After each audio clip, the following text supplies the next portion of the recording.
back. Welcome back to the afternoon of our Berlin Summit Day in Nauen at the Lalanne Gutstober. We have crossed a little bit more this morning on geopolitics and fiscal policy and turning a lot around Germany, Europe and beyond to see how to revitalize the economy. Adam advised, no, it was not an advice, but he warned against thinking too much about the future order.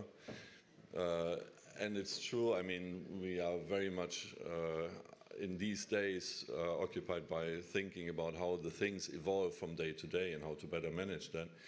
Still, I think it's worth and important to think about or to reflect, and that's what we did in the last few days and today, to reflect on what has gone wrong in the last couple of years, also among things that we have developed and new things that have come up, industrial policies and others. Because, I mean, at some point, political opportunities will come, and I think Milton Friedman has said something like this. Then at some point there will be an opportunity, and then it would be perhaps not too bad to be a little prepared for intellectually for something new, for a new order. That's why we discuss this session, where we want to dig into indeed something looking beyond how could a world order look like, and specifically the question is a world order in which, as it seems, every country has, or most countries have a legitimate reason to do sort of an industrial policy.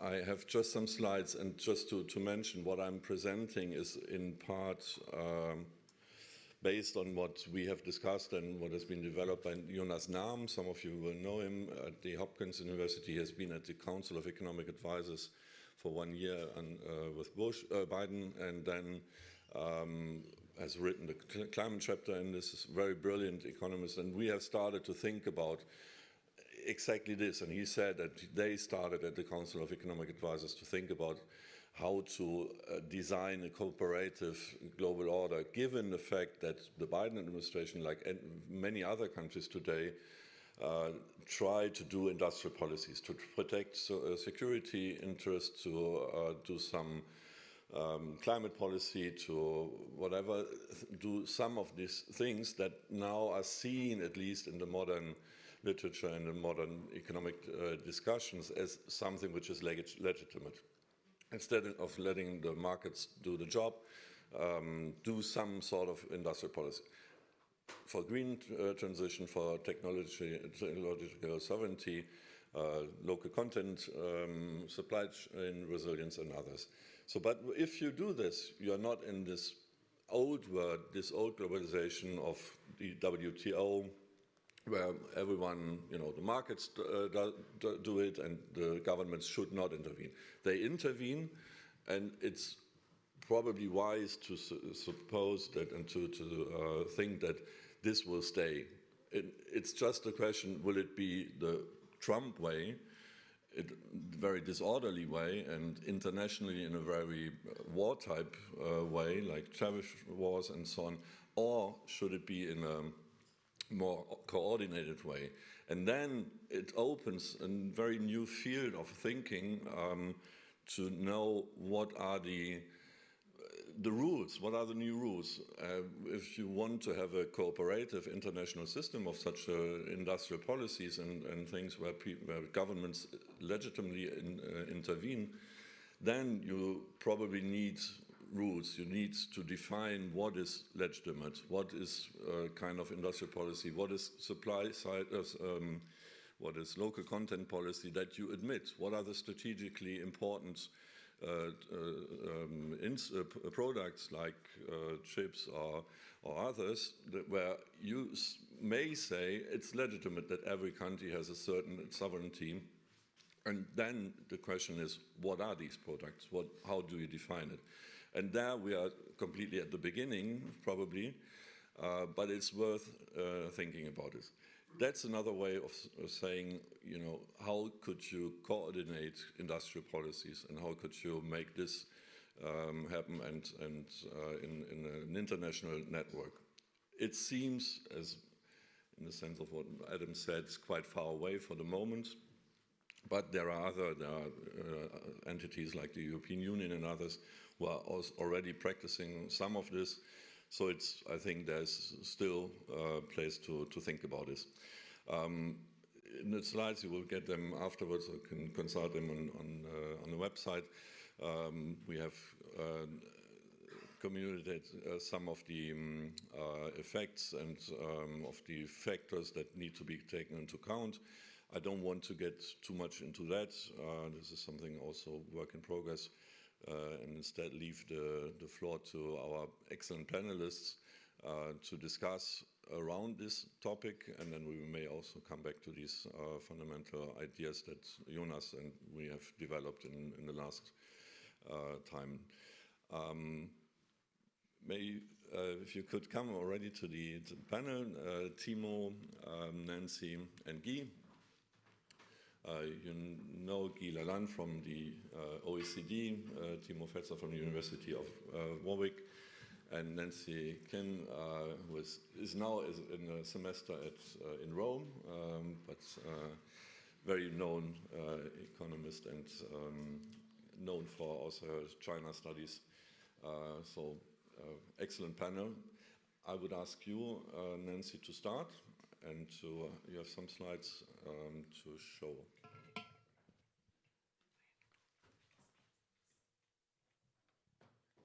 Hi, can you hear me?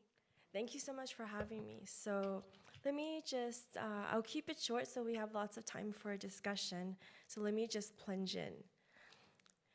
You know, industrial policy is an old tool. Lots of governments have been using it for at least 100 years.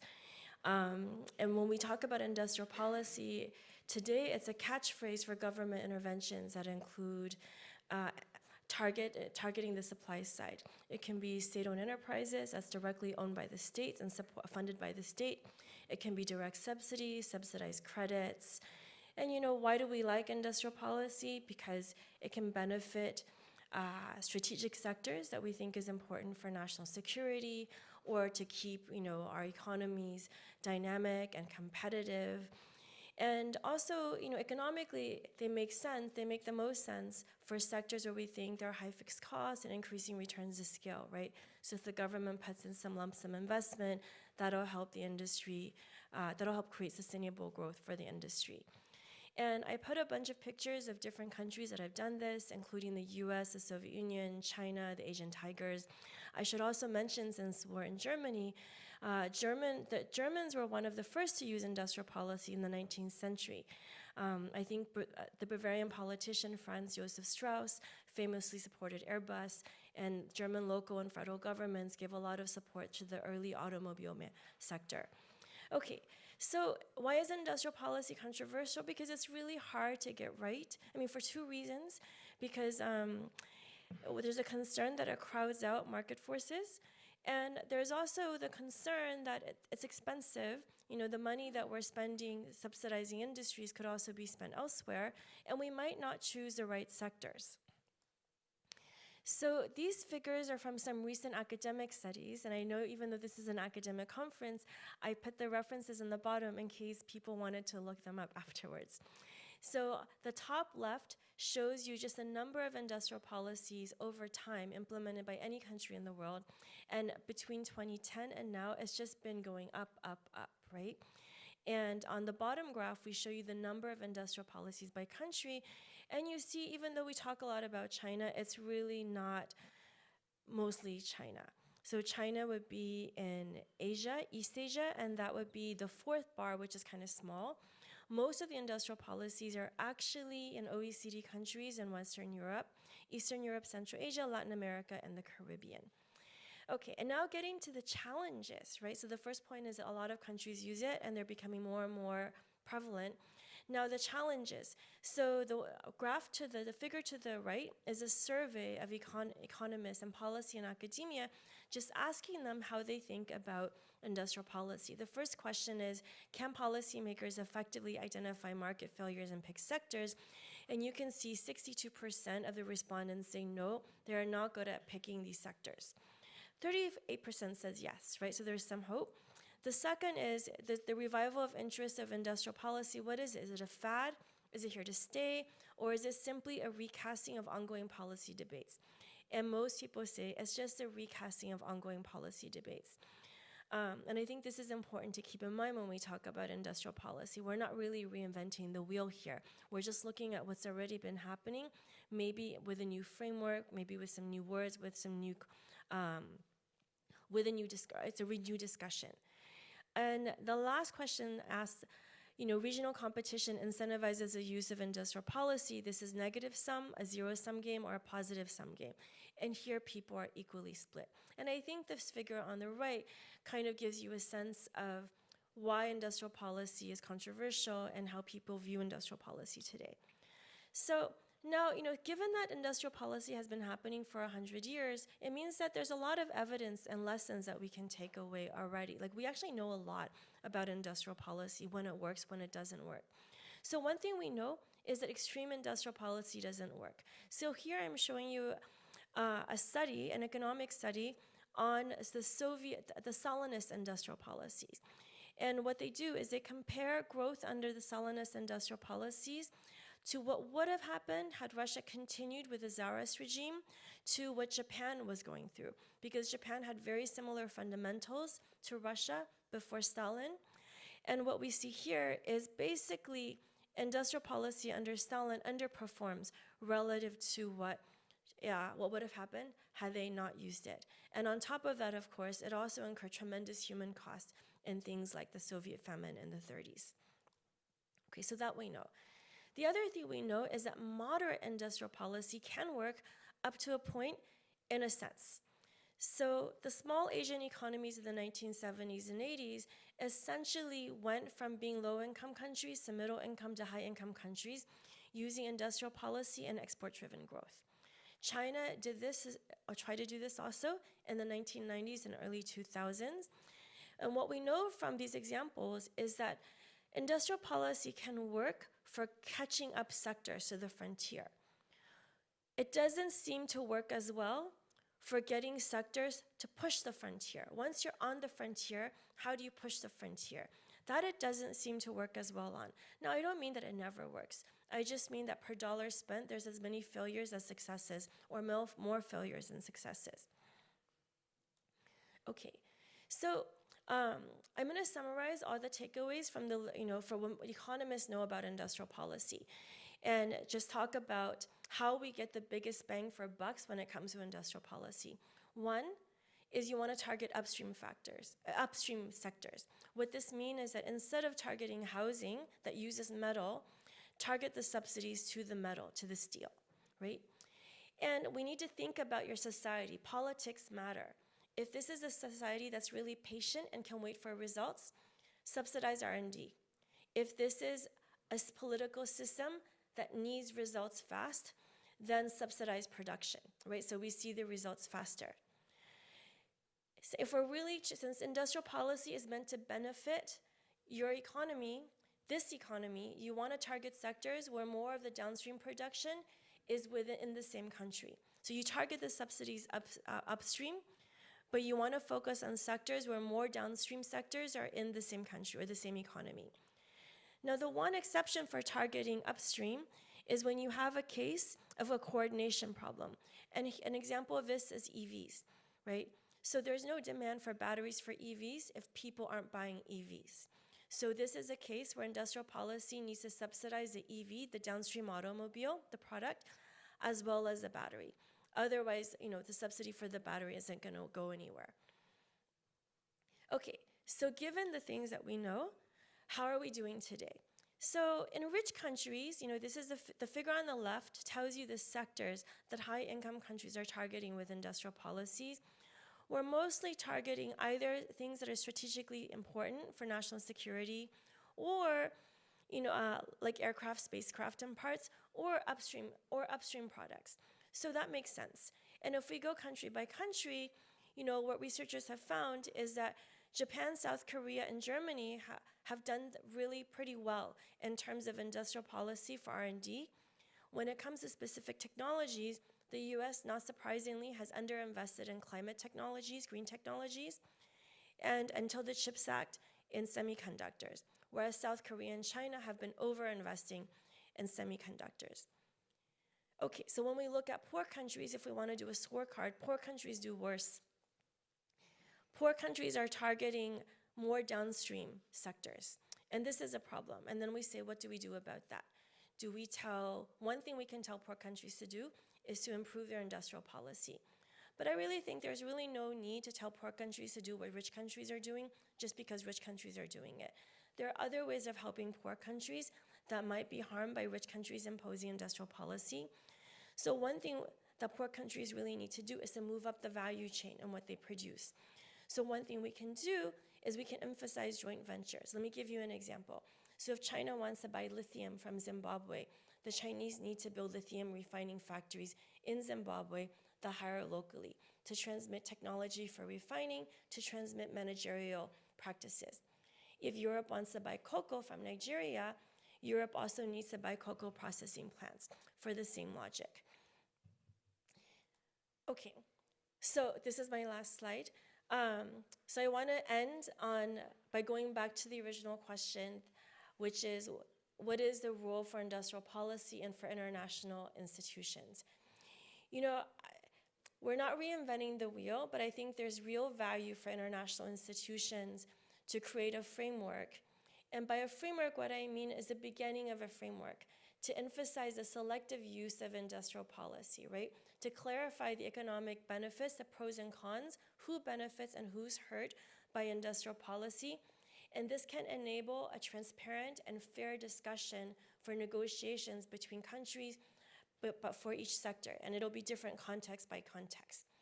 International agencies and institutions can also start talking about guidelines for best practices for North-South investment to emphasize the need for joint ventures and investment that moves to poor countries slowly up the value chain, right? And maybe at some point enforce these measures, but enforcement is hard. So I think we should just start by making process, by just laying out all of these ideas openly and objectively. And I'll stop there.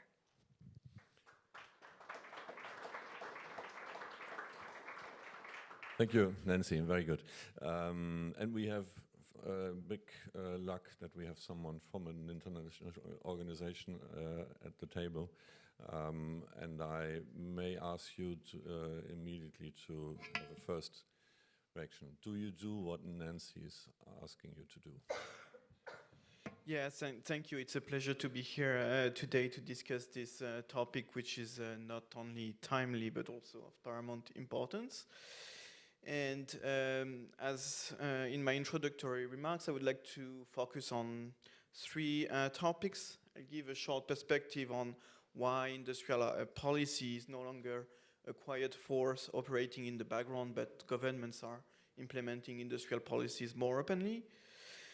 I would like also to spend some time on why and how to improve the transparency on industrial policies, because this is key to understand better the ongoing changes and potentially also limit the negative spillovers of industrial policies.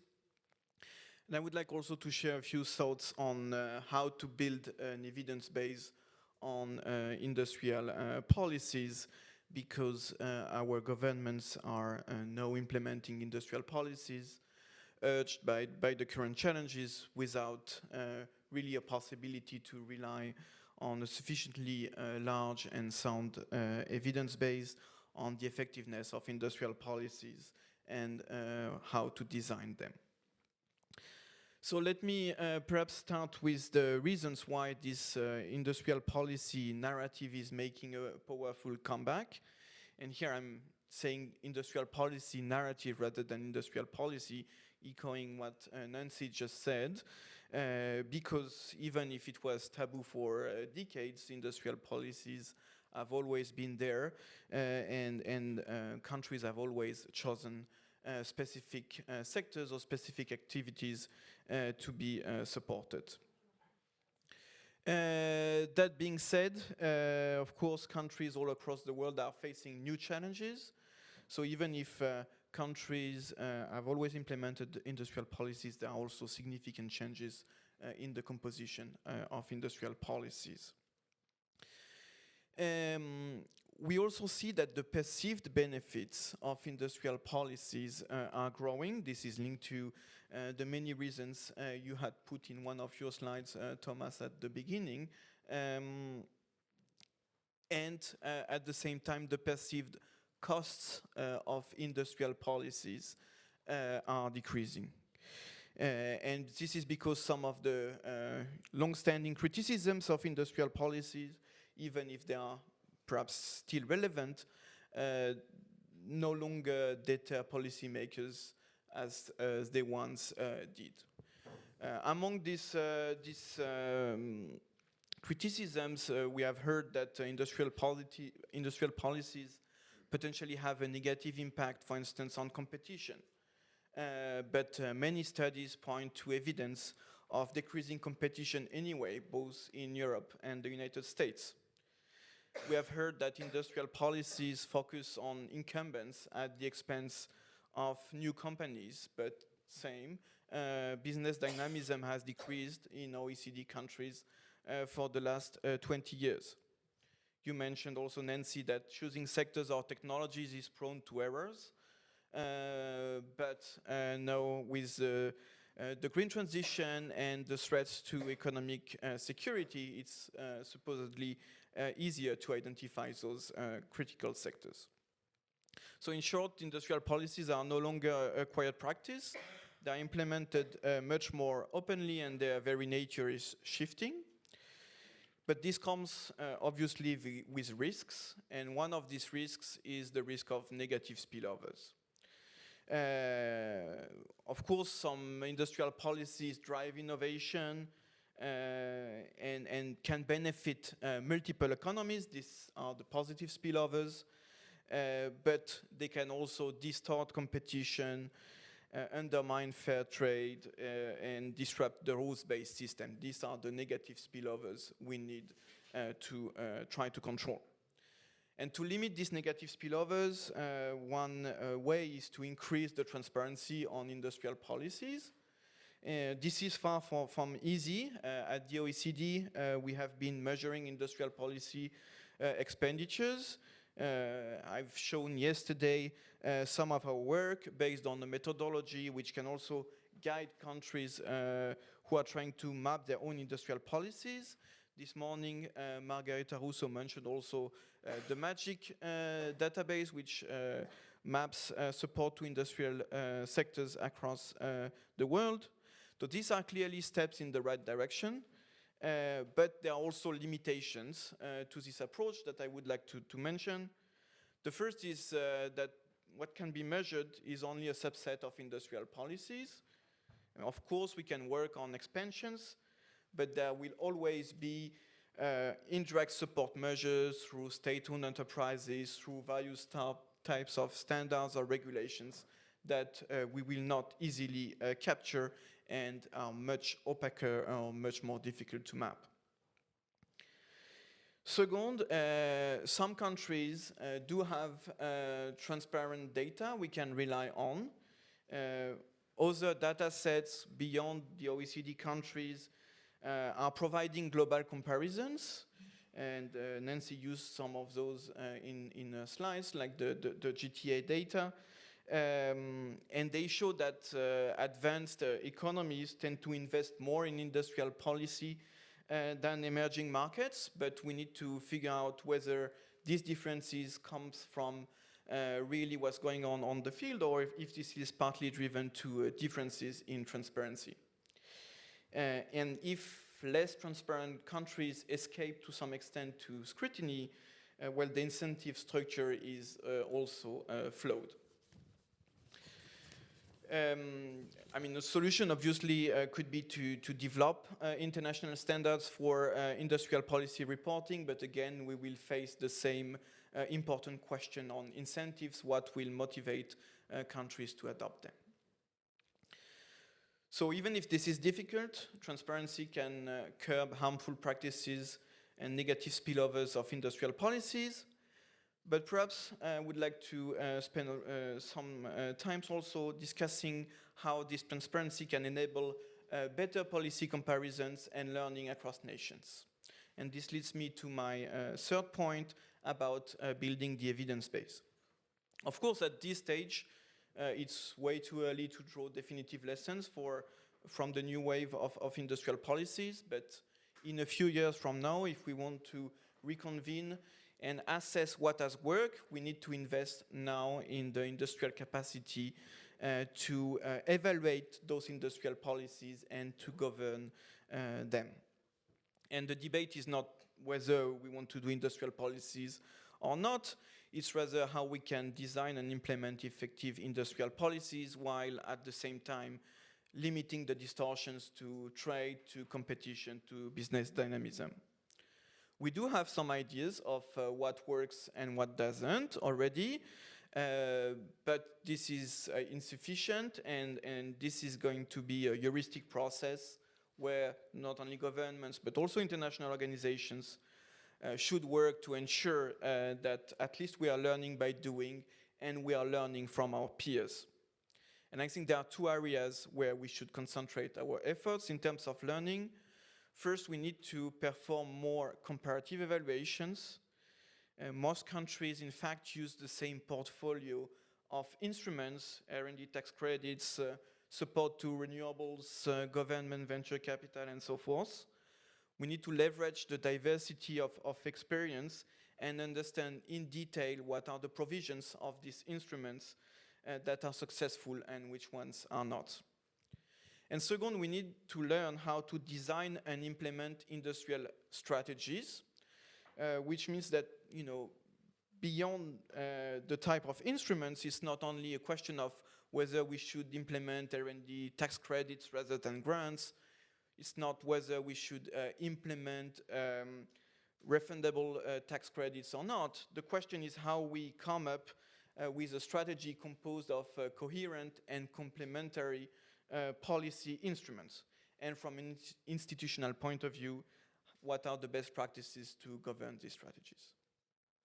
Thank you.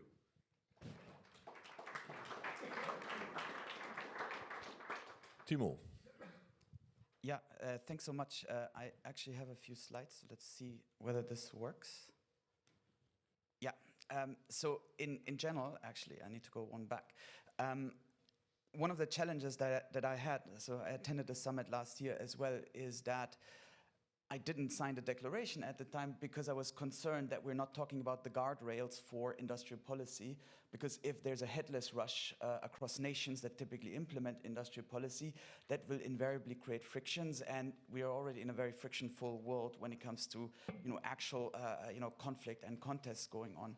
And so I'm very happy that Thomas, your initiative here to put together guiding principles and dimensions to consider for how we can make a venture into industrial policy, which is much desirable in certain ways, as we need to navigate a system transition and energy transition. It has to come with some form of state guidance and intervention, how we can do that in a safe fashion. And echoing so Guy's as well as Nancy's comment and your document, there's a key focus on impact measurement, impact evaluation of these designs, thinking about mechanisms for cooperation and consultation, and not losing sight of the fact that we will continue living in a world where there is division of labor. There's specialization, and that means we need to take into account for comparative advantage, while at the same time expanding the benefits from essentially trade integration beyond. And for that, it's really important to find mechanisms of global cooperation so that we can essentially share what works in a way that gives us confidence that we actually trust sort of the underlying findings and the evidence that is being gathered. And that requires, to some extent, avoiding politicization, as you highlighted as well in your note, to essentially ensure that industrial policy actually promotes more collective prosperity, to make it a global win-win so that we don't end up in a lose-lose beggar-thy-neighbor type situation. I like to focus on 3 points here.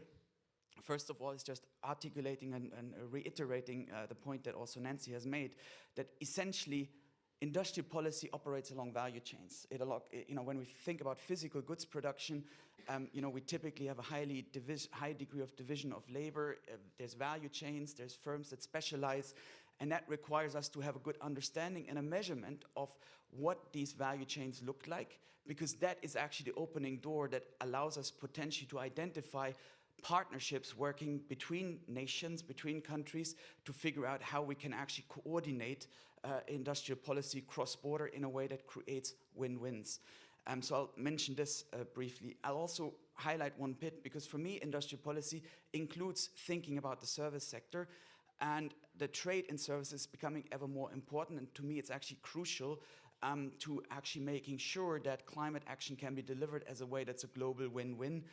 Because in some instances, we might realize that the ability to integrate certain economies and societies into global value chains is difficult, because there's a lack of factors of production, skills, this system of governance sort of provide frictions, such as, challenges with rule of law and so on and so forth. And so it's really important to think about how the service sector and trade and services might contribute to this. And then last but not least, I want to iterate on the point of technocratic cooperation, taking advantage of the very rapid technological advances that we're seeing in the production and dissemination of knowledge through the deployment of generative artificial intelligence, which might allow us to actually make sure that communication between nation states avoids ambiguity around fuzzy language and sort of moves towards more state-safe binaries. What do I mean by that?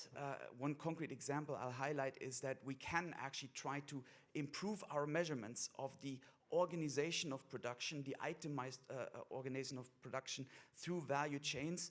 We can improve the data gathering processes around this, and there's concrete steps going on across the globe, across many countries, that allow us to actually exchange knowledge and validate information without having to exchange data. Let me just give you a concrete example. This here is a plot that highlights why the world is talking a lot about rare earths minerals these days. Gallium is one of the rare elements that's being sort of subject to the ongoing trade escalation between European Union, the US, and China, with China having specialized in the production of gallium, the refinement of rare earth minerals, having developed a lot of prowess and expertise in it. As part of the escalation, there's been sort of a ratcheting up of trade restriction measures when it comes to chips from the US side, and rare earth minerals sort of trade from the Chinese side, which then threatens to shut down not just arms production that might benefit from some of these rare earth minerals, but also a lot of civilian industrial processes, just simple car manufacturing. And so as part of the ongoing de-escalation, we see that China, just like Europe, has introduced an export licensing scheme. In the European context, we use export licensing to ensure that our exports don't end up in the battlefield in Ukraine.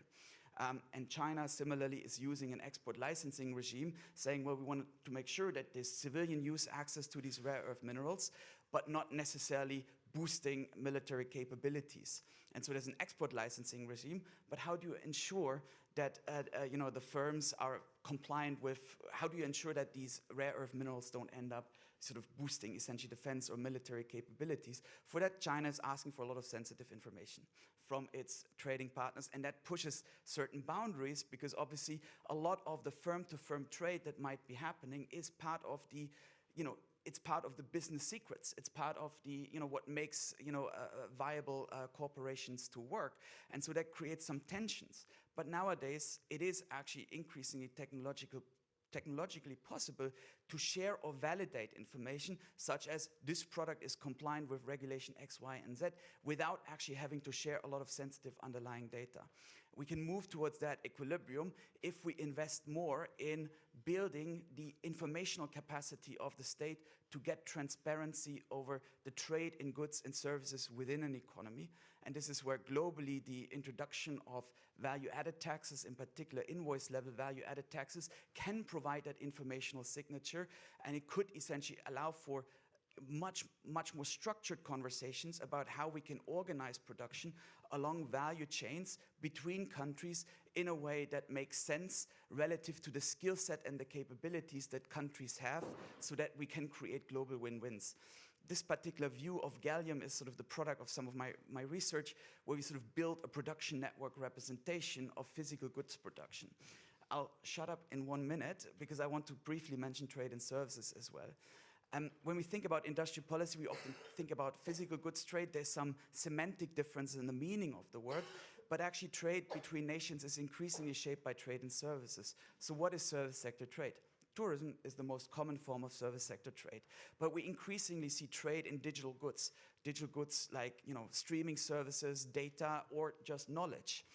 And I think it's potentially crucial, in particular for climate action, that we think about trade in ecosystem services that could actually allow for making sure that climate action is not leading to a narrative of requiring there be less development in certain countries, because development typically comes with an increased use of resources, increased use of energy consumption, and that might obviously make the climate situation worse, right? And so we need to find ways of trade ecosystem services valuing natural assets, the forest, the carbon sequestration that forest natural assets provide. And as part of the COP24 agreement, there has been a move towards making that possible as part of the UNFCCC Article 6. But what does that mean? We would be trading sort of a certificate that represents the negative emissions that have been sequestered into biomass, and we need to make sure that this is tradable. And for that, we need to make sure that we have a high degree of integrity of these fundamentally data products that are then traded between nations. And for that, it's crucial to build on the informational plumbing and the measurement framework, where, again, we can talk a little bit more as part of the discussion around this. This is underway. It's being developed such that we can make sure that broad-based decarbonization, which is essentially the target of industrial policy to encourage that we're shifting to a new energy paradigm, is not requiring or creating a narrative that essentially asks some countries to forgo economic development and prosperity. So I'll leave it here. Thank you.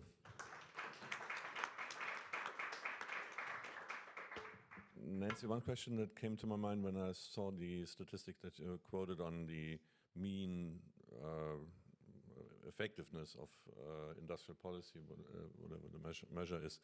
Isn't that unfair to measure the effectiveness of industrial policy during a period where it wasn't meant to exist, or even if it existed, but it was not really promoted, it was not really developed intellectually? So would it make sense to give it a new chance then? So I think there's a couple of ways of looking at it. One way to look at it is to say that we've been doing industrial policy. We just haven't been calling it that, at least in Europe and North America, right? Like, I think the East Asians have been very comfortably calling it industrial policy. Japan, China, South Korea. So in that sense, we're just renaming policies. We used to call them industrial policies and we stopped, and now we're calling it again. But when we're evaluating the effectiveness of these policies, I think it's fine. I think these results are valid. But I think you bring up a deeper point, which is, industrial policies can have short-run effects, medium-run effects, and long-run effects. And they can be very different. And when we're talking about industrial policy, we need to be clear, like, what is it that we actually want? Is it just, so for example, are we concerned that the Chinese are doing really well in AI with DeepSeek, and we just want to catch up to that? That's a short-run goal. Or do we envision sustainable growth in Europe being a leader in AI, or whatever your country is, being a leader in AI, and then you being the leader in terms of the new products and the new industries spurred by that? Those are very different goals. And when we talk about effectiveness, I think the conventional wisdom is that industrial policy is pretty effective in catching up. But the next long-run goal to be the long-run leader for the next 10, 20 years, that's harder to achieve with industrial policy. So we want to be clear about what our goals are. and that's part of the exercise, because if you want to define an international definition of what is legitimate or not, however you define this, you need a better definition of what what is that kind of industrial policy legitimate. Is there any development as you can seize it? I mean, watching it for all these member countries, what is the state of thinking in that? Is there a real shift towards an intellectually thought through industrial policy thinking, or how would you describe this? Yes, of course, there are some changes ongoing in OECD countries.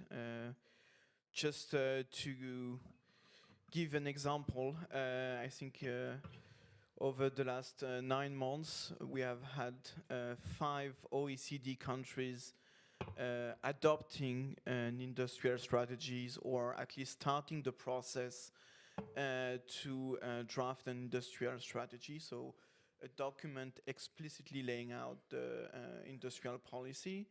And 3 in Europe, the United Kingdom, Italy, and Finland, and also just to illustrate the diversity of countries going in that direction, also Australia and Mexico.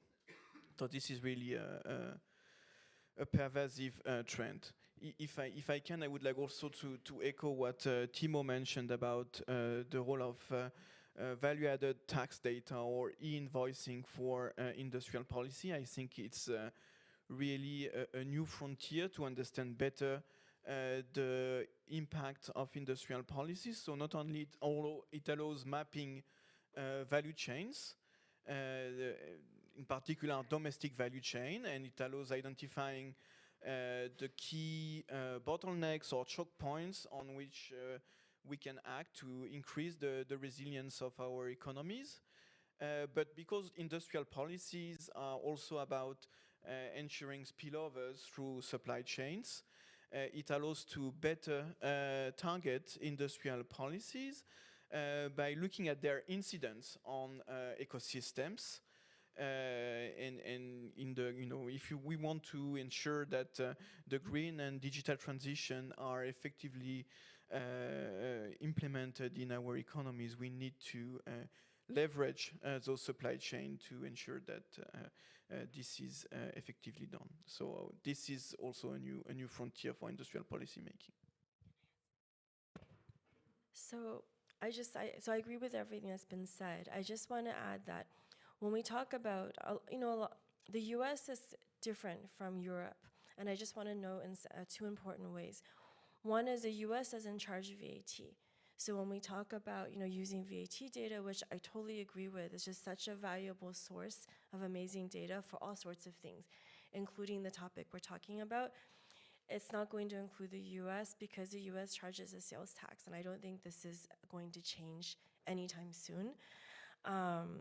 The other thing that's quite different about the U.S. is, I was actually really surprised when I saw that we're going to discuss industrial policy in Europe, because in U.S. the conventional wisdom in the public discourse is that America doesn't engage in industrial policy, right? So economists has a different view. Academic economists, we view anything where the government subsidizes a sector or industry as industrial policy. They can take different shapes and forms.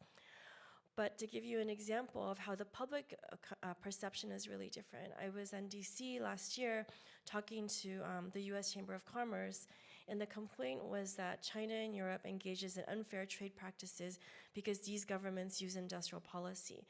And I said, well, I thought, this is, the US also subsidizes industries, right? And the answer was no, America does not engage in industrial policy, only socialist countries do that. And I mean, this was just, one man's view, but I don't actually think it's only one man's view. And this is not to say that anyone's doing anything right or wrong, but going back to your point about how the first step of progress is just clarifying definitions and everyone agreeing on what these words mean, and I think without that, we can't have a meaningful conversation, because then it's just noise. People just say things. How would you describe or is there for you a satisfying definition? And then maybe the next question already for maybe you too. What is Trump doing? I mean, yes, Trump tariffs, but it's not going back to market or free trade or whatever. How would you describe? I mean, is there some common ground? I mean, fundamentally, you can represent a lot of the things that industrial policies would do as actually operating in similar ways as tariffs operate, because a tariff would sort of operate, along a value chain. It's sort of said, okay, we put a tariff on a finished good that, of course, creates potentially incentives for unfinished goods to be imported to make that finished good domestically. That's sort of one way of thinking about tariffs. Tariffs as a type of industrial policy, but of course, it's also something that creates a lot of tensions that could then sort of have unintended consequences in a global trading system and sort of a global political construct. And so I think it's incredibly aggressive and it alienates people, and it doesn't come with a forum, at least not that I see, that suggests how we can sort of make that discussion, like remove the emotions out of these conversations. As I said, recently with regard to, in particular, rare earth minerals and so on, it looks like there's movements that suggest, there's de-escalation that's, highly desirable. But fundamentally, we're not we don't have the right fora anymore. There's been a breakdown of dispute resolution through the fora like the WTO that's been brewing for a long time. These, go down to very fundamental, assertions about the role of, for example, in the context of China, the deployment of non-market mechanisms, such as, basically having large stocks of commodities that would then be used to affect market prices globally, which make it very difficult for market economies to compete with China in that domain. So every time that there was an initiative to expand rare earth mining activities and refinement and so on, that was done by a coalition of Western countries, the markets were flooded, and thereby the private companies that were supposed to do these activities saw no incentive to do so. And again, that creates almost the necessary condition for industrial policy to make sure that a firm can see through these these ups and downs or the potential strategic manipulation. And so I do think we are leveling up the playing field, but then it's happening in a way that's very dangerous, because there are escalations and there's fundamental differences in approaches. And that's why, as I said, my plea for all of this is, let's try to make it more technocratic. Let's look at data. Let's try to find modes of exchanging information that do not threaten potential domestic business models or rents that might arise out of informational advantages. Let's try to find ways of making it more technocratic, and that's where the OECD is so important, providing that forum to collect evidence and data, and also work towards moving to what we would call federated learning, where we can actually exchange knowledge, we can validate the authenticity and the authority of the knowledge without having to share the sensitive data. But still, through the validation, we'll be able to ensure that we can trust the underlying findings and are not worried about the product of the analysis being sort of skewed by potentially, wrong data or skewed data. I would just pick one example, one category of these examples that we made categorized in the paper, which is security-based, security which leads to local content, which is maybe quite new in these times, but more and more urgent, and it seems quite logical that there is a large consensus in countries, even in Germany, from, let's say, ordo-liberals saying that, well, in that case, it makes sense to have at least some semiconductor production in Germany, or, like in the pandemic, we had some evident cases where there were supply chain problems, so there's really an interest in the consensus. Guy, is this a case can you imagine that there's a definition of what is, a product which should be on that list, for security reasons, for sovereignty reasons, like semiconductors, which is evident, everyone's doing that. May there be a list like this? Well, that's an ambitious goal for the near future, especially agreed at the international level. But I think one of the underlying question is about the objectives of industrial policies and how to weight these different objectives. In that particular case, I think the two potentially conflicting objectives are the one of resilience or economic security on the one hand, and the one of efficiency of value chains or comparative advantages, if you will, on the other hand. And I think that's a question that has to be discussed, to what extent we want to give up on efficiency to increase our resilience. And I think, I was mentioning this growing trend of industrial strategies, and I think that's what countries are doing at the time being.